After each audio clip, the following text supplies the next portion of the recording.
இன்னைக்கு நம்மளோட ஷோல எதை பத்தி பேச போறோம் அப்படின்னா, எப்பவுமே நாம சினிமாவ பத்தி தான் அதிகமா பேசியிருக்கோம். இப்போ சினிமாவும் சரி, அரசியலும் சரி ஒருத்தர பத்தி பேசுது அப்படின்னா, அது நம்மளோட விஜய பத்தி தான். அப்படி இருக்கும்போது, விஜய் நடிச்ச படங்கள் எல்லாம் இப்போ ரிலீஸ் ஆகுறப்போ, அது விஜயுடைய அரசியலுக்கு ரொம்பவே பக்கபலமா அமையுது அப்படின்னு தான் சொல்லணும். ஏன்னா, இன்னைக்கு இருக்கக்கூடிய நெறைய 2K கிட்ஸ்லாம் பார்த்தீங்கன்னா, கில்லி படம் பார்த்ததுக்கு அப்புறம் தான் விஜய்க்கு ரசிகராவே ஆயிருக்காங்க. அதைத் தொடர்ந்து சச்சினுமே பார்த்தீங்கன்னா ரிலீஸ் ஆச்சு. அதே மாதிரி இப்போ விஜயுடைய குஷி படம் ரிலீஸ் ஆக போகுது. அதை பத்தி தான் இப்ப நாம பேச போறோம். வாங்க பேசலாம். விஜயுடைய குஷி படம் 2000ல ரிலீஸ் ஆச்சு ஃபர்ஸ்ட். அதுக்கப்புறம் இப்ப வரைக்கும் 25 வருஷத்தை அந்த படம் கம்ப்ளீட் பண்ணிருக்கு. பட் இப்பவும் அந்த படத்துல இருக்கக்கூடிய பாடல்கள் போட்டா 90s கிட்ஸ் எல்லாம் வந்துட்டு ரசிக்காம இருக்கவே மாட்டாங்க. இன்னைக்கு வரைக்கும் பாத்தீங்கன்னா அந்த படத்துல இருக்கிற ஒவ்வொரு சாங்குமே அவ்வளோ சூப்பரா இருக்கும். சோ அதை தொடர்ந்து பாத்தீங்கன்னா கில்லி படத்துல இருக்கிற சாங்ஸ் எல்லாம் எப்படி 2K கிட்ஸ் கிட்ட ஹிட் ஆச்சோ அதே மாதிரி இப்போ அதை விடவே பல மடங்கு இந்த குஷி படம் ரிலீஸ் ஆனதுக்கு அப்புறமா விஜய்க்கு ஃபேன் ஃபாலோவர்ஸ் ரொம்ப அதிகமாயிடுவாங்க அப்படின்னு சொல்லிட்டு இருக்காங்க. அதனாலேயே மேபி இந்த படத்தை இப்ப பிளான் பண்ணி ரிலீஸ் பண்ண போறாங்க. என்னைக்கு ரிலீஸ் ஆகுது அப்படின்னு பாத்தீங்கன்னா செப்டம்பர் 25 தான் இந்த படத்தை வந்து ரிலீஸ் பண்ண போறாங்க. அதுக்கு முன்னாடி இந்த படத்தை வந்துட்டு ப்ரீவியஸ் ஷோ அப்படின்னு சொல்லிட்டு செலிபிரிட்டிஸ்க்கும் மீடியா பர்சனுக்கும் போட்டு காட்டியிருக்காங்க. அப்போ ஒரு ஸ்பெஷல் ஷோவே நடந்திருக்கு. அந்த ஷோல குஷி படத்துடைய டைரக்டர் எஸ்.ஜே. சூர்யா வந்து பேசியிருக்காரு. நிறைய விஷயங்கள் ஓபன் டாக்கா அன்னைக்கு அந்த படத்தை பத்தி பேசியிருக்காரு. இந்த படம் 25 வருஷத்துக்கு முன்னாடி வந்தது. அப்ப வந்து எந்த ஒரு சோசியல் மீடியாவும் கிடையாது. அந்த படம் அந்த பாடல் அப்படின்னாலே அதை பத்தி நாம தெரிஞ்சுக்கணும் அப்படின்னாலே ஒன்னு எஃப்எம்ல தெரிஞ்சுப்போம், இல்லாட்டி டிவில பார்த்து தான் தெரிஞ்சுப்போம். ஆனா அப்பெல்லாம் இந்த மாதிரி விஷயங்கள் எதையுமே வந்து ஓப்பனா சொல்ல மாட்டாங்க. அந்த படத்தோட பின்னணி என்ன, கதை எப்படி உருவாச்சு, பாடல் எப்படி உருவாச்சு, இது எதையுமே வந்து சொல்ல மாட்டாங்க. பட் இப்ப சோசியல் மீடியா இருக்கிறதுனால எல்லா விஷயத்தையும் ஓப்பன் டாக்கா சொல்லிக்கிட்டு இருக்காங்க. அப்படி பாக்குறப்போ இந்த குஷி படத்துடைய எக்ஸ்பீரியன்ஸ் பத்தி எஸ்.ஜே. சூர்யா அந்த ஸ்பெஷல் ஷோல ஓப்பன் டாக்கா நிறைய விஷயம் பயங்கரமா பேசியிருக்காரு. அது வந்து இப்போதான் இப்படிதான் அந்த பாட்டு வந்துச்சா, இப்படிதான் அந்த சீன் வந்துச்சா அப்படின்ற மாதிரி எல்லாரும் வந்து கேள்விகள் கேட்டுட்டு இருக்காங்க. சோ இதை வச்சுதான் அதை வந்து காப்பி பேஸ்ட் பண்ணி எடுத்திருக்காங்க போல இருக்கு, ரீக்ரியேட் எல்லாம் பண்ணிருக்காங்க அப்படின்ற மாதிரி எல்லாம் நிறைய பேர் வந்து சொல்லிக்கிட்டு இருக்காங்க.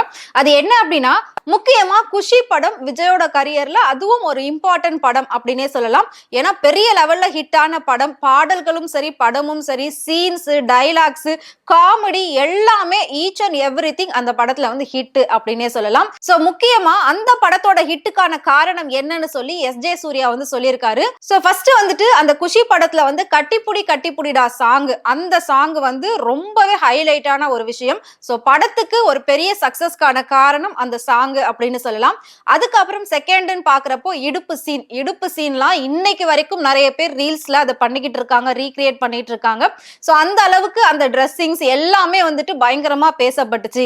மூணாவதா கிளைமேக்ஸ்ல வந்து ரெண்டு பேரும் ஓடி வந்து கட்டி பிடிச்சி கொடுக்கக்கூடிய அந்த லிப் லாக் சீன்ஸ், இது மூணுமே இல்லைன்னா அந்த படம் வெற்றி அடைஞ்சிருக்கிறதுக்கு வாய்ப்பே இல்லை அப்படின்னு சொல்லி எஸ்.ஜே. சூர்யாவே சொல்லியிருக்காரு.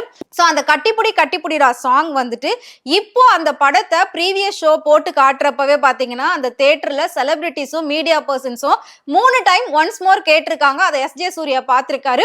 அவர் என்ன சொன்னார் அப்படின்னா, நீங்களே 3 டைம் ஒன்ஸ் மோர் கேட்கறீங்க அந்த சாங்க, அப்ப ஆடியன்ஸ் வந்து ரீரிலீஸ் ஆனதுக்கு அப்புறமா அதை பாக்குறப்போ அந்த சாங்க எத்தனை தடவை கேட்பாங்கன்னு தெரியாது, தியேட்டர்ல எந்த அளவுக்கு இதை வந்து தெரிக்க விட போறாங்க நம்ம 2K கிட்ஸ்ன்னு தெரியாது அப்படின்ற மாதிரி ஒரு சிரிப்போட அந்த பதில வந்து எஸ்.ஜே. சூர்யா கொடுத்திருக்காரு.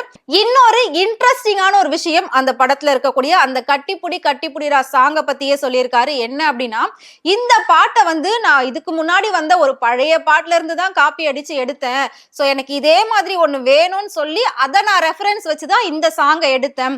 அந்த சாங் எப்படி இன்னைக்கு வரைக்கும் ஹிட்டா இருக்கோ அதே மாதிரி இந்த சாங்குமே இன்னைக்கு வரைக்கும் ஹிட்டா இருக்கிறதுக்கு காரணம் மேபி அதோட அந்த ரெஃபரன்ஸா தான் இருக்கும் அப்படின்ற மாதிரி அது இதுன்னு வந்து பேசிட்டு இருந்தாரு. எதப்பா சொல்ற அப்படின்னு சொல்லி அவங்க கேட்கும் போதுதான் அவர் வந்து ஒரு உண்மையை சொன்னாரு. 1958ல வெளிவந்த மாலையிட்ட மங்கை அப்படிங்கிற படத்துக்கு MSV இசையமைச்சிருப்பாரு. அதுல செந்தமிழ் தேன்மொழியா நிலாவென சிரிக்கும் மலர்கொடியா அப்படிங்கிற ஒரு பாடல் வரும். அந்த பாட்டை ரெஃபரன்ஸா வச்சுதான் இந்த கட்டிப்புடிடா சாங்க எடுத்ததா எஸ்.ஜே. சூர்யா சொல்லியிருக்காரு. அப்படி சொன்னா உங்களால நம்ப முடியுதா? உடனே போயிட்டு எல்லாரும் அந்த பாட்டை பாப்பீங்க, அது எப்படி இருக்கு இது எப்படி இருக்குன்னு. பட் அந்த பாட்டுல இருந்து தான் இந்த பாட்டை வந்து எடுத்திருக்கிறதா அவர் எஸ்.ஜே. சூர்யாவே சொல்லியிருக்காரு. குறிப்பா பாத்தீங்கன்னா அந்த பாட்டு வந்து ஒரு நார்மலா அழகா தமிழை உச்சரிக்கிற மாதிரியான ஒரு சாங்கா இருக்கும். எனக்கு அதே மாதிரி ஒரு மெட்டுல ரொமான்டிக் மெலோடியா ஒரு கிளாமரஸ் சாங் வேணும் அப்படின்னு சொல்லி தேவா கிட்ட கேட்டிருக்காரு. ஏன் அப்படின்னா இந்த படத்தோடைய மியூசிக் டைரக்டர் டைரக்டர் தேவா தான். குறிப்பா அந்த கட்டிப்புடி கட்டிப்புடிடா சாங்கோட மியூசிக் டைரக்டர் தேவா தான். லிரிக்ஸ் பாத்தீங்கன்னா வைரமுத்து எழுதி கொடுத்திருக்காரு. வைரமுத்தோட லிரிக்ஸை பத்தி சொல்லணும் அப்படின்னா எல்லாமே மேக்சிமம் டபுள் மீனிங்கா தான் இருக்கும். சோ வாழ்க்கையினுடைய மொத்த அர்த்தத்தையும் அவர் வந்து எல்லாத்தையுமே அந்த பாடல்கள் மூலமா வெளிப்படுத்தியிருப்பாரு. சோ ஒவ்வொரு பாடல் வரிகளையுமே நம்ம வந்து உற்று நோக்கி பார்த்தோம் அப்படின்னா அதுல வந்து காதல் இருக்கும், காமம் இருக்கும், எல்லா விஷயமும் அதுக்குள்ளவே மறைஞ்சிருக்கும். சோ அதையே தான் அவர் திரும்ப திரும்ப வந்து வேற வேற மாதிரி எல்லாம் சொல்லியிருப்பாரு. So S J. சூர்யா என்ன கேட்டிருக்காருன்னா, இந்த செந்தமிழ் தேன்மொழியா நிலாவென சிரிக்கும் மலர் கொடியா இந்த பாட்டை எனக்கு ரொமான்டிக் மெலோடியா கிளாமரா வேணும் அப்படின்னு கேட்டிருக்காரு. அதுலதான் வந்துட்டு தேவா இந்த அளவுக்கு ஒரு சூப்பரான மியூசிக் கொடுத்திருக்காரு. இன்னொன்னு மெயினா அந்த பாட்டு இவ்வளோ அளவுக்கு பேசப்படுது அப்படின்னா ஒன்னு வந்து விஜயோடைய அந்த ரொமான்டிக் எக்ஸ்பிரஷன்ஸ், இன்னொன்னு மும்தாஜினுடைய அந்த ஒரு கிளாமரஸான டான்ஸ், இது ரெண்டுமே வந்து சொல்லலாம். சோ இது எல்லாமே சேர்ந்துதான் அந்த படத்தோட அந்த பாடலோட வெற்றிக்கு ஒரு காரணமாவே அமைஞ்சிருக்கு அப்படின்னு சொல்லி சோ எஸ்.ஜே. சூர்யா நிறைய இன்ட்ரெஸ்டிங்கான விஷயங்கள் அந்த படத்தை பத்தி ஷேர் பண்ணியிருக்காரு. சோ கண்டிப்பா குஷி படம் மறுபடியும் ரீ ரிலீஸ் ஆகுறப்போ போய் பார்க்கணும் அப்படின்னு நீங்க எல்லாம் நினைப்பீங்க. போய் பாருங்க, என்ஜாய் பண்ணுங்க. ஆல்ரெடி பார்த்தவங்களுக்கு அது என்ன அப்படின்றது தெரியும். பட் அந்த படத்தை பார்க்காத புதுசா பார்க்கக்கூடிய 2K கிட்ஸுக்கெல்லாம் கண்டிப்பா இந்த படம் வந்து வேற லெவல்ல ஃபீல் கொடுக்கும் அப்படின்னு சொல்லி அந்த படத்தோட டைரக்டர் எஸ்.ஜே. சூர்யா சொல்லியிருக்காரு. சோ இது வரைக்கும் எஸ்.ஜே. சூர்யா அப்படின்னா அவர் ஒரு ஆக்டரா தான் பார்த்திருப்பாங்க 2K கிட்ஸ்லாம். இப்போ வந்து ஒரு டைரக்டரா பார்க்க போறாங்க. அதுவும் இந்த மாதிரி ரொமான்டிக் ஃபிலிம் கொடுக்கக்கூடிய ஒரு டைரக்டர் அவரு அப்படின்ற ஒரு பெரிய பேர் வந்து அவருக்கு வரப்போகுது அப்படின்னே சொல்லலாம்.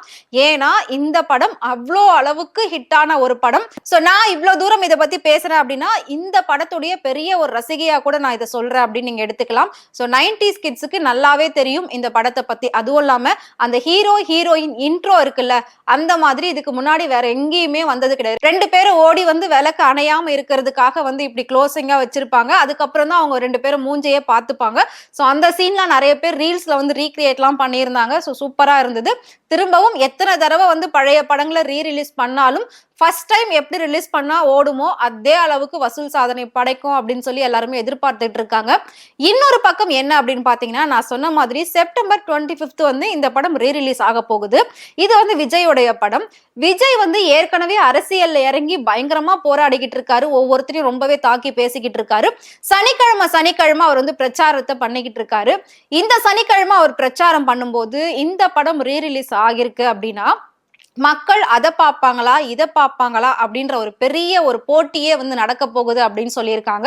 சோ எப்படி எதை பார்த்தாலும் எல்லாரும் விஜயை இன்னும் அதிகமா ரசிக்க ஆரம்பிச்சிருவாங்க அப்படின்றதுதான் கண்டிப்பா உண்மைன்னு சொல்லி எஸ்.ஜே. சூர்யாவே சொல்லியிருக்காரு. சோ விஜயோட படங்கள் தொடர்ந்து ரீ ரிலீஸ் ஆனதுல கில்லி, சச்சின்லாம் பெரிய அளவுல பேர் வாங்குச்சு. திரும்பவும் பெரிய அளவுக்கு வசூல் சாதனை படைச்சது. சோ அந்த வரிசையில இந்த குஷி படம் இடம்பெறுமா அப்படின்றதையும் நாம வந்து வெயிட் பண்ணி பார்க்கலாம். உங்களுக்கு விஜயை பிடிக்கும், இந்த குஷி படத்தை பாக்குறதுக்காக நீங்க வெயிட் பண்றீங்க அப்படின்னா மறக்காம கமெண்ட் பாக்ஸ்ல கமெண்ட் பண்ணுங்க. இதே மாதிரி நிறைய இன்ட்ரெஸ்டிங்கான விஷயம் சினிமாவை பத்தியும் சினிமா நடிகர் நடிகைகளை பத்தியும் தெரிஞ்சுக்கணும் அப்படின்னு நினைச்சீங்கன்னா மறக்காம ஃப்ரெண்ட் சேனலை ஃபாலோ பண்ணிக்கோங்க.